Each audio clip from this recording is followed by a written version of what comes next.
샬롬, 수요 성경 공부는 성경 인물들을 통해 하나님의 말씀을 만나고 있습니다. 오늘은 성경에서 유명한 인물은 아니지만 요한과 야고보 두 사도의 어머니이자 요즘 시대로 따지면 한 교회의 개척 시기부터 오래오래 함께한 권사님 같은 인물 살로메를 만나봅니다. 마태복음 20장 20절에서 28절 말씀입니다. 그때에 세베대의 아들의 어머니가 그 아들들을 데리고 예수께 와서 절하며 무엇을 구하니 예수께서 이르시되 무엇을 원하느냐 이르되 나의 이 두 아들을 주의 나라에서 하나는 주의 우편에 하나는 주의 좌편에 앉게 명하소서. 예수께서 대답하여 이르시되 너희는 너희가 구하는 것을 알지 못하는도다. 내가 마시려는 잔을 너희가 마실 수 있느냐. 그들이 말하되 할 수 있나이다.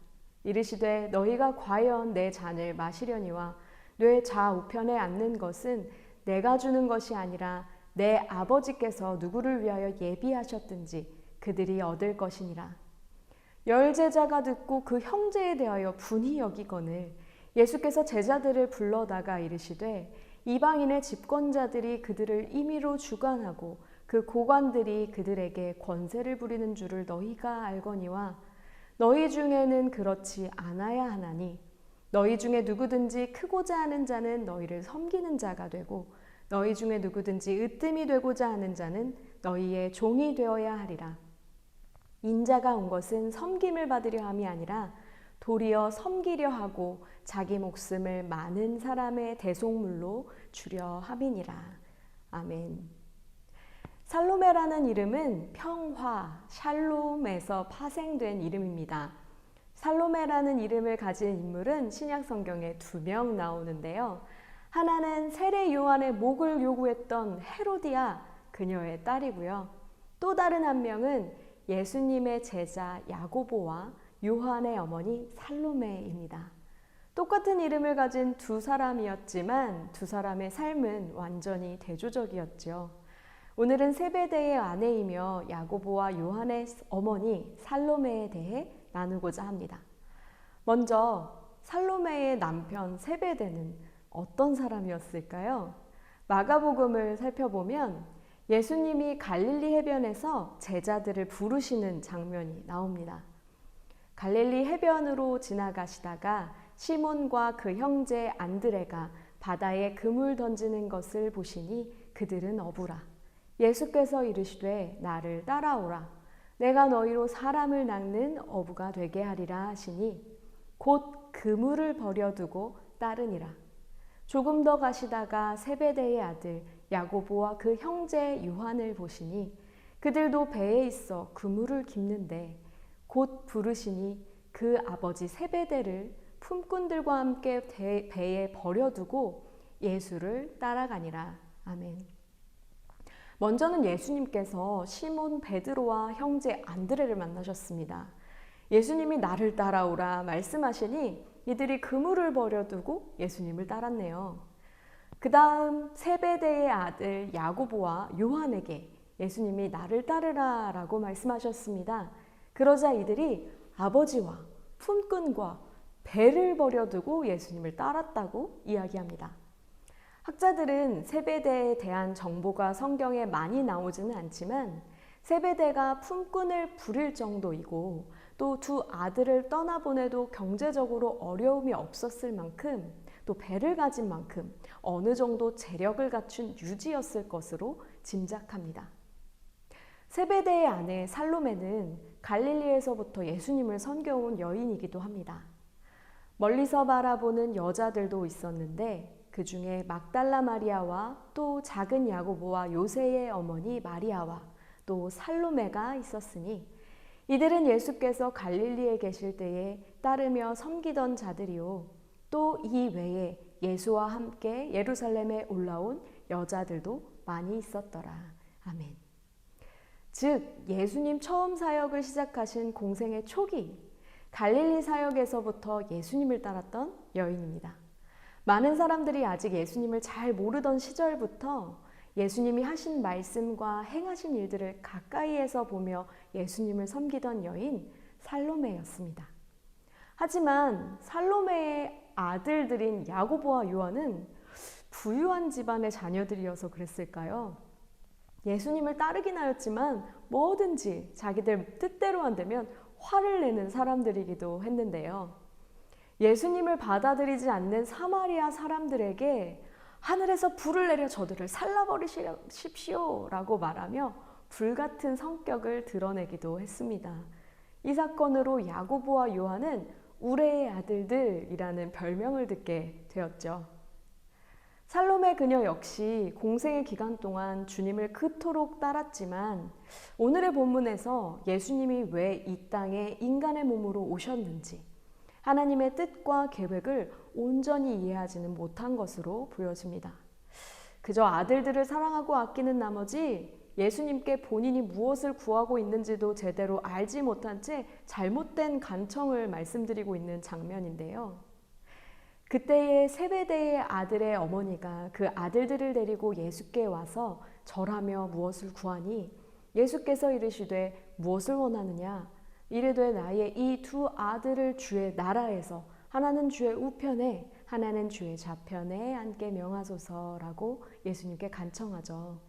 살로메가 예수님께 이러한 말씀을 드리는 시점은 예수님께서 당신의 순환을 예고하시며 예루살렘으로 올라가시려 하던 때였습니다. 그래서 바로 앞절에서 예수님이 이렇게 말씀하세요. 18절인데요. 보라, 우리가 예루살렘으로 올라가노니 인자가 대제사장들과 서기관들에게 넘겨짐에 그들이 죽이기로 결의하고 이방인들에게 넘겨주어 그를 조롱하며 채찍질하며 십자가에 못 박게 할 것이나 제3일에 살아나니라. 아멘. 예수님이 곧 조롱당하시며 십자가에 못 박히심을 앞두고 괴로운 심정이실 예수님에게 정작 그녀는 예수님의 말씀을 듣고 생각합니다. 우리 아들들이 예수님 곁에서 잘 배워서 예수님을 따르는 무리 중 가장 높은 자리까지 올라갔으면 좋겠다. 예수님이 예루살렘에 올라가시면 이제 주의 나라가 도래하는 것 아닌가. 그렇다면 예수님이 드디어 온 땅의 왕으로 군림하시는 순간일 텐데 예수님께 우리 아들 잘 좀 부탁드린다고 말씀드려야겠다. 그래서 살로메는 예수님께 간청하죠. 예수님, 주의 나라가 임하시면 제 아들 야고보와 요한 예수님의 왼팔 오른팔로 다른 그 어떤 제자들보다 가장 높은 자리 꼭대기에 앉혀주세요. 야고보와 요한의 어미 살로메의 이야기에 예수님은 이렇게 답하셨습니다. 22절입니다. 예수께서 대답하여 이르시되 너희는 너희가 구하는 것을 알지 못하는도다. 내가 마시려는 잔을 너희가 마실 수 있느냐? 그들이 말하되 할 수 있나이다. 살로메야, 요한아, 야고보야, 너희가 정말 지금 구해야 할 것이 무엇인지 알지 못하는구나. 이 땅에서의 출세가 정녕 너희들을 위한 것이라 생각하느냐? 내가 마시려는 잔이 무엇인 줄 알고 너희가 마실 수 있다 하느냐? 누구든지 내 고난의 잔을 함께 마시는 자가 진정 주의 영광의 자리에 앉을 것이다. 예수님이 이렇게 답하신 것이죠. 그리고 야고보와 요한이 어머니를 통해 예수님께 청탁을 했다는 사실을 들은 다른 10 제자들이 분해하는 장면이 이어집니다. 이에 예수님은 또 제자들에게 이렇게 말씀하셨습니다. 26절입니다. 너희 중에는 그렇지 않아야 하느니 너희 중에는 누구든지 크고자 하는 자는 너희를 섬기는 자가 되고 너희 중에 누구든지 으뜸이 되고자 하는 자는 너희의 종이 되어야 하리라. 인자가 온 것은 섬김을 받으려 함이 아니라 도리어 섬기려 하고 자기 목숨을 많은 사람의 대속물로 주려 함이니라. 아멘. 명예, 권세 잡은 자가 아니라 섬기는 자가 되라고 예수님 또한 섬김을 받으려 함이 아니라 도리어 섬기려 하고 예수님의 목숨을 많은 이들의 대속물로 주시기 위해 이 땅에 오셨다고 말씀해 주십니다. 이처럼 살로메는 비록 예수님께 자신이 무엇을 구하는지 알지 못한 채 자식들의 출세를 청탁했었지만 그녀는 십자가 운명의 순간까지 시종일관 변함없는 마음으로 예수님을 섬겼던 여인입니다.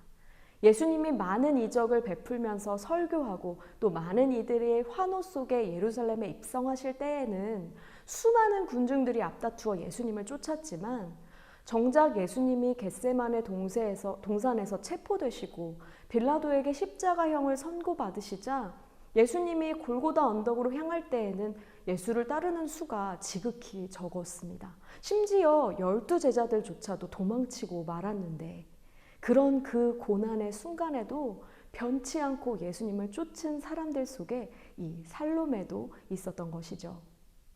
살로메는 예수님이 무덤에 장사되신 후 숨지신 예수님의 몸에 바를 비싼 향품을 준비하였습니다.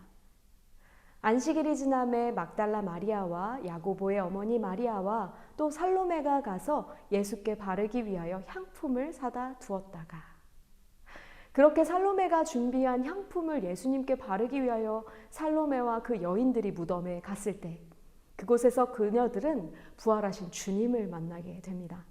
3일 만에 살아나리라는 예수님의 말씀의 의미를 당시 여인들은 알고 그곳에 찾아갔던 것은 아니었지만 그날 예수 부활의 증인들이 된 것이죠.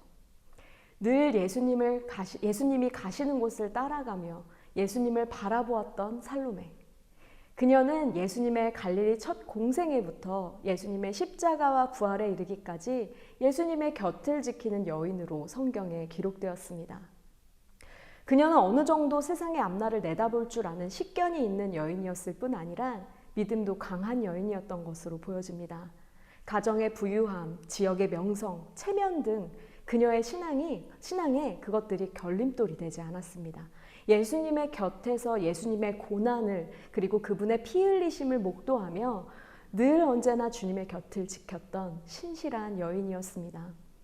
훗날 살로메가 예수님께 맡긴 아들 중 야고보는 예루살렘 교회가 박해를 받기 시작한 때 예루살렘을 떠나지 않았고 체포되어 투옥되었습니다.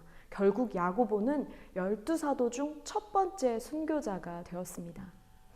아마 순교한 아들을 안고 살로메의 마음은 미어졌겠죠.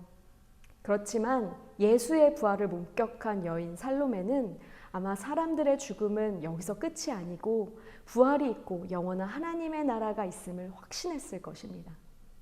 살로메는 아들 사도 요한과 함께 남은 인생을 부활의 증인으로 살아갔다고 합니다. 사랑하는 성도 여러분, 주여 내 아들들을 주의 좌편에 우편에 앉게 명하소서 구했던 살로메의 기도는 헛된 기도였을까요? 비록 그녀는 예수님의 좌우편에 앉는 자가 감당해야 할 고난의 잔을 알지 못한 채 하나님께 구했으나 아들 야고보는 하늘에서 영원히 피어날 순교의 꽃으로 또 아들 요한은 요한복음 그리고 요한 1, 2, 3서 요한계시록을 기록하게 하셔서 지금까지도 성도들에게 예수 그리스도를 전하는 데 쓰임받았습니다. 어쩌면 그녀가 꿈꾸고 소망했던 것보다 더 선한 것으로 베풀어 주신 주님의 은혜가 아닐까 생각해 보게 됩니다.